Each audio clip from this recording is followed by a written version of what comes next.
Assalamualaikum warahmatullahi wabarakatuh. Apa kabar adik-adik semua? Semoga dalam kondisi yang sehat walafiat.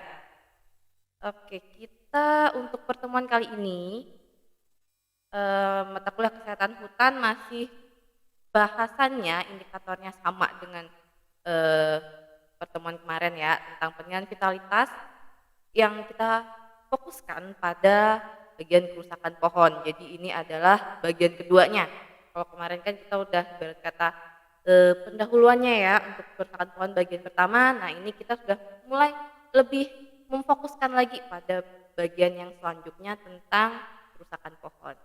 Untuk CPMK dari mata kuliah ini, yaitu mata kuliah kesehatan hutan, di sini diharapkan mahasiswa ini mampu memahami teknik penilaian kesehatan hutan dengan menggunakan teknik Forest Health Monitoring atau biasa kita singkat FHM. Nah, untuk sub CPMK-nya yaitu harapan yang bisa mahasiswa peroleh dari pertemuan kita saat ini yaitu mahasiswa memahami tentang penilaian kesehatan hutan pada indikator vitalitas yang khususnya adalah pada kerusakan pohon. Oke, jadi itu adalah CPMK dan sub CPMK kita pada hari ini. Sekarang kita lanjutkan masuk pada bagian materi. Oke, ini ada kutipan yang masih saya taruh di sini.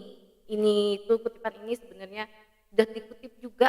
Saya kutip juga pada pertemuan yang lalu di mana saya sampaikan lagi bahwa suatu faktor dapat menimbulkan kerusakan dalam hutan jika berada pada tingkat tertentu.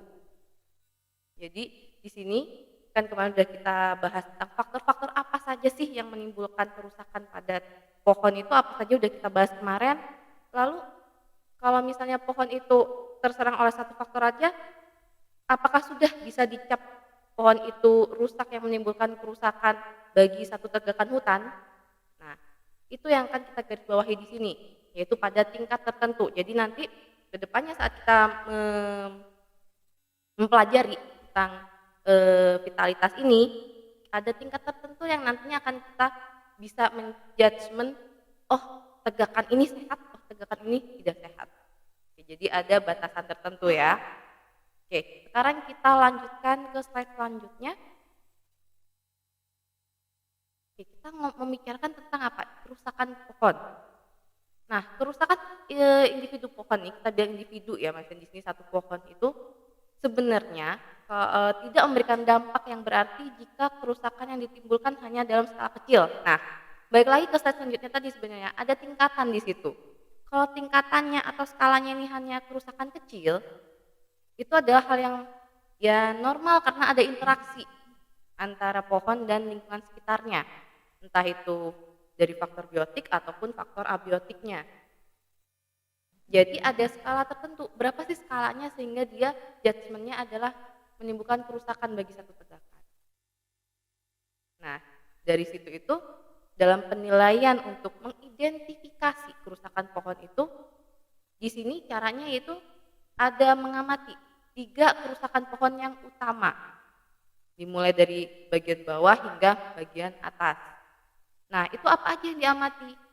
Ada mulai dari lokasi kerusakannya, lalu ada dari tipe kerusakannya, lalu ada tingkat keparahan juga. Jadi untuk mengetahui berapa parah sih, berapa persen sih ini kerusakannya yang nantinya dapat kita kuantifikasikan. Nah, langkah awal di sini yaitu pertama kita melihat dulu posisinya, kerusakannya, lalu untuk kita lihat tipe kerusakannya apa sih, lalu kita bisa menghitung, oh tingkat keparahannya sekian. Nah, itulah yang akan kita lakukan, kita pelajari pada pertemuan kali ini.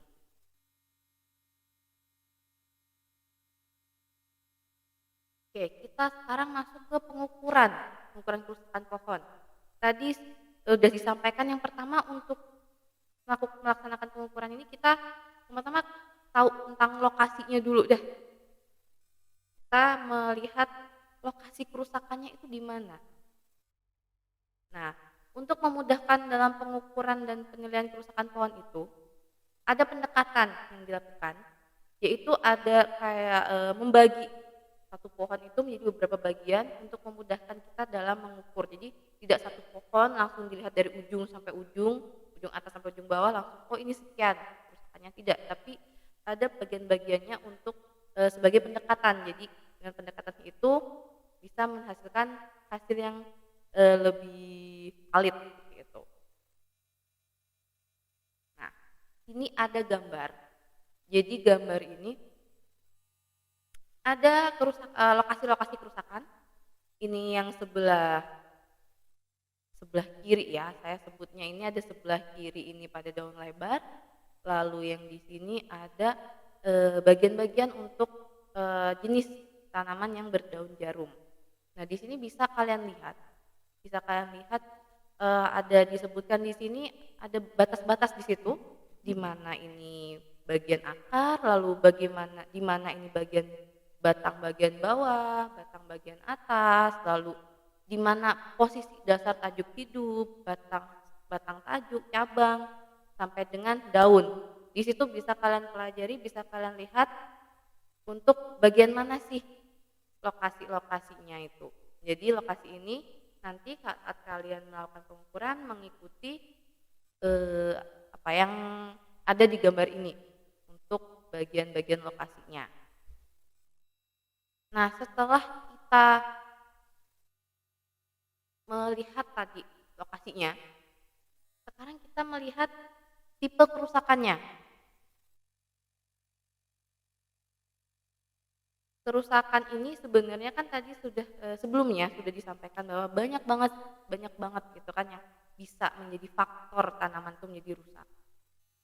Nah, untuk pendekatan dengan teknik FHM itu tipe-tipe kerusakan itu sudah digolongkan oleh para ahli pada beberapa tipe kerusakan. Nah, ini sudah ada penggolongannya. Di sini akan kita lihat di slide selanjutnya.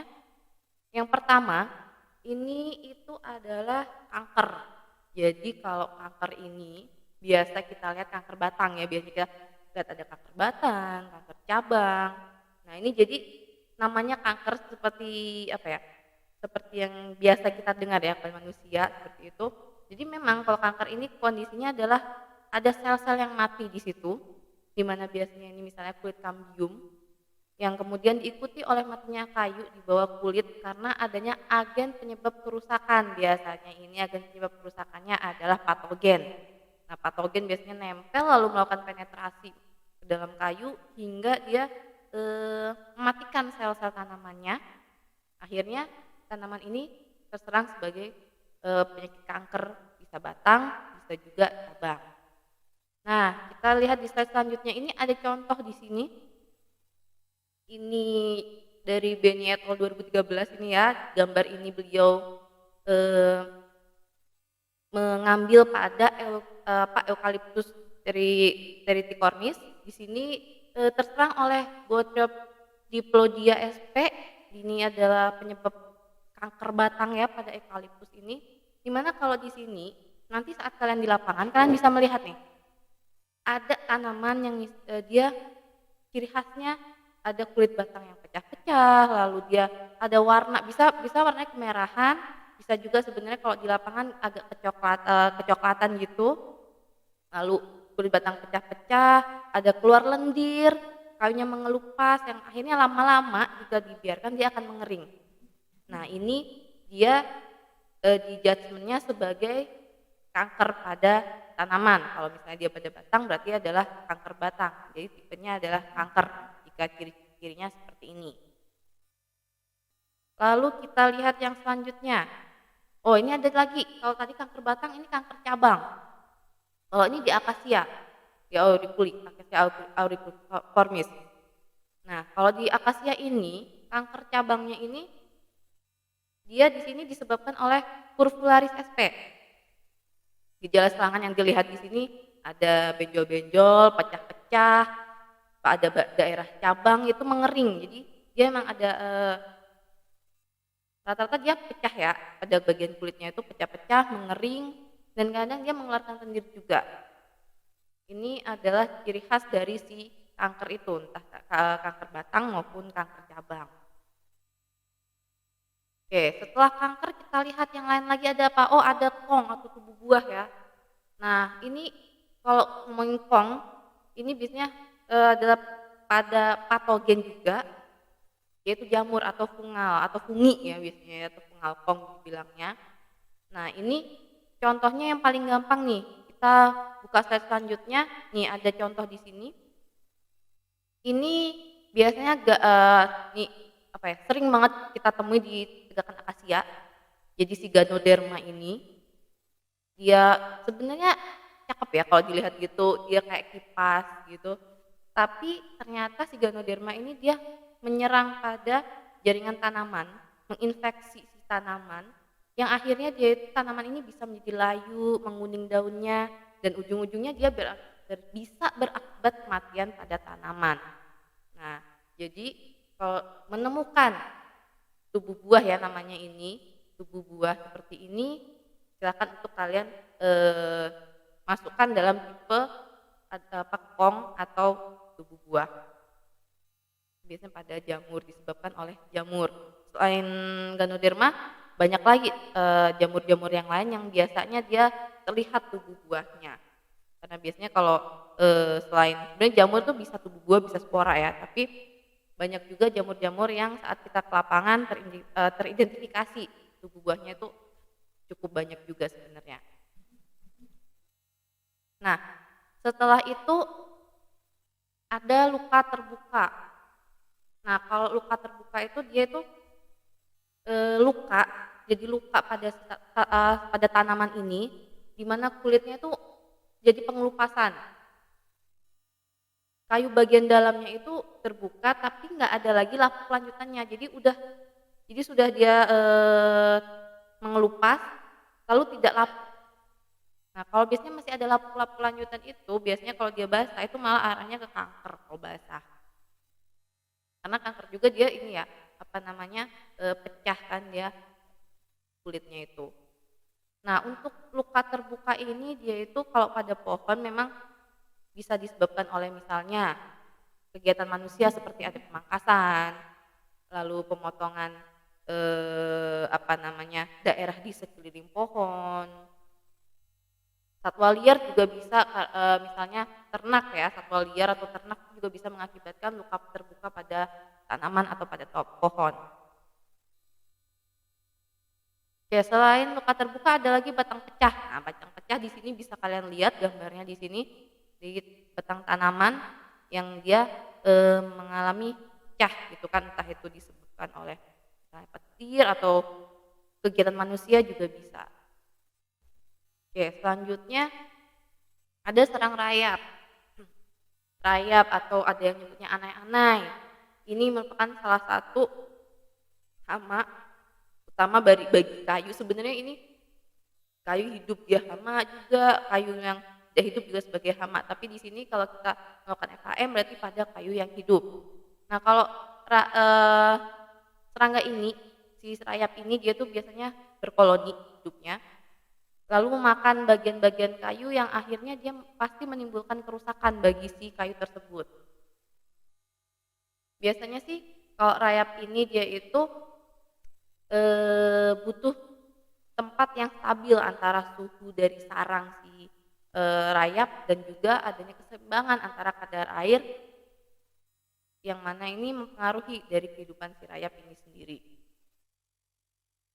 Oke, biasanya sarang rayap ini dia bentuknya nih ya kayak sarangnya terbuat dari lumpur atau tanah-tanah yang dari bawah dia bawa ke atas, bawa ke pohon. Dia bentuknya seperti labirin, lalu ada lubang-lubang udaranya yang dia terbuat demikian rupa, fungsinya adalah mengatur sirkulasi udara dalam sarangnya si rayap ini sendiri. Oke, setelah rayap kita ketemu dengan yang namanya gumosis. Ada juga yang menyebutnya resinosis. Nah, kalau gumosis ini sendiri itu merupakan keluarnya getah dari jaringan inang atau jaringan inang berarti si pohon ya, inang itu maksudnya si pohonnya itu sendiri. Nah, untuk cairan ini dia keluarnya itu dapat berwarna bening kekuningan yang cukup lengket. Dia ini bisa terjadi di cabang juga pada suatu batang yang mengalami pelukaan, entah itu karena pelukaan manusia ataupun pelukaan karena hewan. Yang mana cairan ini lama-lama dia tuh bisa mengental warna kuning sampai dengan kehitaman. Nah, kalau apa namanya, gumosis terjadi karena serangan patogen misalnya. Nah, kalau terjadi karena serangan patogen lalu gumosisnya sangat parah, sangat besar sekali, sangat banyak sekali. Nah, ini juga bisa berakibat pada kematian dari si pohon. Oke, setelah gumosis kita lihat ada apa lagi? Ada batang atau akar yang patah. Ini bisa dilihat di sini gambarnya. Ini bisa terjadi karena aktivitas hewan-hewan yang ukurannya cenderung besar ya, karena kalau hewan-hewan kecil biasanya kalau kerusakan bukan mematahkan, bukan sampai patah seperti ini, tapi biasanya ada luka-luka pada tubuh pohon. Jadi ini lebih diakibatkan oleh hewan-hewan yang berukuran besar, ataupun misalnya ada petir dan badai, itu juga bisa mengakibatkan batang ataupun akar patah. Lalu ada broom. Broom ini ada juga yang nyebutnya witch broom ya. Jadi sapu setan seperti itu.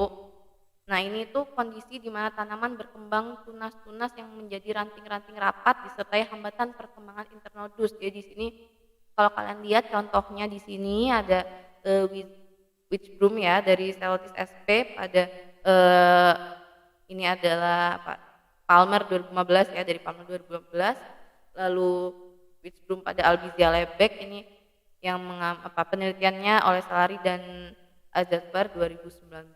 Ini contoh-contoh witch broom yang terjadi di tegakan hutan. Oke, setelah itu ada, kita masuk ke liana. Liana ini hal yang udah sangat biasa harusnya udah didengar, karena sejak semester 2 ini udah di sounding, udah disampaikan tentang liana. Ada kuliah ekologi kalau nggak salah ini. Nah, liana ini apa? Liana ini adalah jenis tanaman yang tumbuhnya merambat, bisa memanjang ataupun menggantung pada tanaman inang.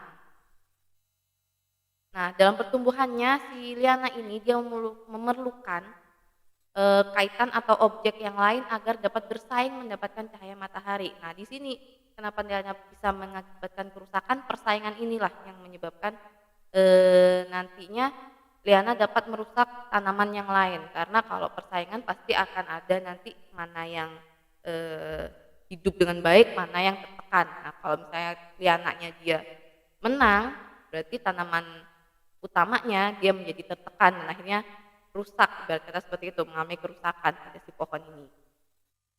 Nah, di sini ada, lihat ada gambar dari UN et al 2021 ya untuk liana Spatholobus, dan di sini ada Nicania micantha. Oke, selanjutnya ada hilangnya pucuk dominan atau mati. Nah, ini bisa disebabkan oleh hama, penyakit, salju, ataupun kekeringan dan lain sebagainya. Yang jelas dia kematiannya dari ujung di sini menuju ke bawah. Oke, lalu ada daun pucuk atau tunas rusak, lalu juga ada daun berubah warna. Ini udah bagian pucuk di atas ya. Nah, ini kondisi-kondisi ini itu merupakan reaksi oleh tanaman akibat tidak adanya metabolisme yang baik. Entah itu disebabkan oleh serangan patogen, entah itu disebabkan oleh serangan hama, ataupun juga adanya kekurangan nutrisi atau kondisi lingkungan yang tidak mendukung dari pertumbuhan si pohon ini. Jadi disebabkan oleh berbagai gangguan. Jadi reaksinya lah seperti ini. Ada ya berubah warna daun ataupun daun pucuk atau tunas yang rusak juga. Lalu ada lagi karat puru. Nah, ini lebih spesifik ya kalau ini karat puru atau galras ini. Biasanya ini menyerang pada tanaman sengon. Ini jadi kalau kalian lihat ini tanaman sengon. Di sini kalau misalnya ada di bagian atas itu ada apa ya? Kayak cabang yang membekak, kayak bisul gitu, bintil-bintil gitu. Nah kalau misalnya diambil nih, ini ada di gambar ini dari Rianti 2012 ini, kalian lihat di sini bentuknya seperti ini kurang lebih. Dalamnya kalau misalnya dibuka itu adalah spora-spora jamur. Nah, itu menyebabkan tanaman ini metabolismenya tidak bisa berfungsi dengan baik, dan ini bisa mengakibatkan pada kematian tanaman. Nah, khususnya kalau ini pada tanaman sengon.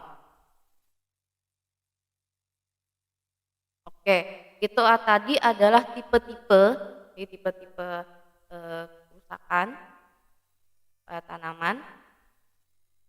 Jadi itu adalah bagian 2 dari penilaian vitalitas dengan fokus kerusakan pohon. Nah, jadi tadi sudah kita lihat lokasinya seperti apa, lalu tipe kerusakan seperti apa. Nah, di sini ada berbagai referensi yang dapat kalian pelajari, dapat kalian lihat yang juga saya gunakan dalam pertemuan kali ini. Jadi silahkan nanti kalian pelajari di situ untuk materi-materinya. Oke, jadi pertemuan hari ini sekian. Semoga bermanfaat untuk kita semua. Semoga bisa mencapai capaian sub mata kuliah ya, sub capaian mata kuliah yang diharapkan pada pertemuan ini dapat terlaksana dengan baik. Oke, saya akhiri hari ini pertemuan kali ini. Wassalamualaikum warahmatullahi wabarakatuh.